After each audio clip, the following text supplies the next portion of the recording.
حسوني بشر شلون البيع؟ والله الحمد لله والشكر. ولا دب عنا اليوم. ولا دب يعني؟ ولا دب. اي عافيه. شنو عيد ميلادك ولا عيد الحب؟ لا شوف شغلك.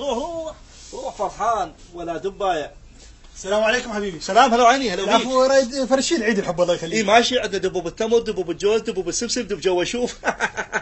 يا معود احنا بعيد الحب ايش عندنا غير الدبابه؟ فعلا انا ملاحظ هذا الشيء من زمان. ايش معنى البنات يحبن الدب؟ انا اقول لك السببين، السبب الاول انه الدب شكله حلو وهذا يعوضها عن شكلك طبعا، والسبب الثاني انه اكفت سر بين الفتاه والدب. شنو هذا السر؟ سر ايش مدريني فيه؟ حبيبي الله يخليك. رايد فرد دب ب 2000 الله يخليك. ايوه ب 2000؟ اي والله ب 2000. شنو اللي تحبها ميته شنو؟ زين ب 3000. عندنا هذا ب 3000 بس يرضع لازم تاخذ اياه حليب. حبيبي شوف لي فرد شيء مناسب الله يخليك. ماشي. عندي هذا الدب راسه بالملعب انطيني 20 وقته. لا اريد فرد شيء ب 10000. ب 10000 حسوني فرس النهر ب 10000. شو القضيه؟ عيد الحب تاخذ هديه ب 10000؟ شو بصاحب انت شرشوبه؟ لا حبيبي الهديه مو صاحبتي. انا اسف يعني زوجتك عندها خوش وجبه مال تماسيح جوا. لا حبيبي انا لا متزوج ولا مصاحب. كان اقول تاخذ بعيد الحب عطله تنام بيها احسن لك. حسوني مخدل الولد. لا حبيبي لا.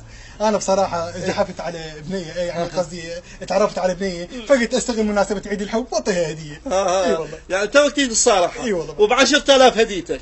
شو مصارها يعني شاحنه موبايلك بابا ما يصير. انت هسه لازم تاخذ لها هديه دب ب 150000. واذا طقتني بوري صار الدب. اريد هديه حمراء كم من اعطيها للبنيه تلزق بي. تلزق بي؟ اي. جيب له صمغ احمر. شنو صمغ احمر؟ اخر الدراسات والابحاث العلميه اثبتت انه المراه اكو شيء يعني بخيالها يجذب الرجل. شنو هو؟ روح اسالها ايش مدري انا. ومن خلال تجاربي وعلاقاتي مع النساء استطعت ان اكتشف انك اذا اردت المراه ان تتعلق بك عليك ان تحل اللغز. شنو هو اللغز؟ والله لو عرفت حليته. افهم من كلامك انه وانا اللي حكيت ما فهمت من كلامي، انت تفهم من كلامي؟ اقول لك تعال اقول لك يا ست والله خبصتونا. عيد الحب كل من اجى خلاله دب وراح ركض على صاحبته. ليش الام مالها هديه بعيد الحب؟ الاخ الصديق الاب ما لهم هدايا؟ زين هسه تعرفك من الاهل والقرايب. السياسيين انتم بيناتكم، السياسيين بيناتكم مكان ما هذا الطعن واحد عند الثاني واحد يحكي على الثاني، تبادل الدببه بعيد الحب. والله كان امورنا صارت بخير.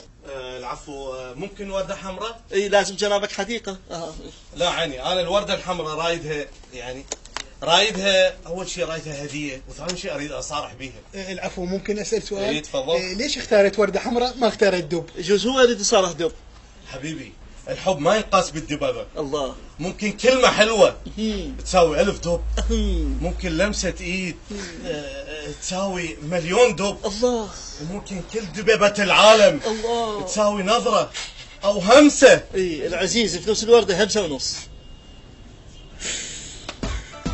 اريد هديه حمراء كم من اعطيها للبنيه تلزق بي. تلزق بي؟ اي والله. جيب له صمغ احمر. شنو صمغ احمر؟ شوف اعطينا كيو قوي اعطينا كيو قوي. ايه اريد هديه حمراء كم من شو الصرخ؟ ما ضحكت والله محمد. شو الصرخ؟ شو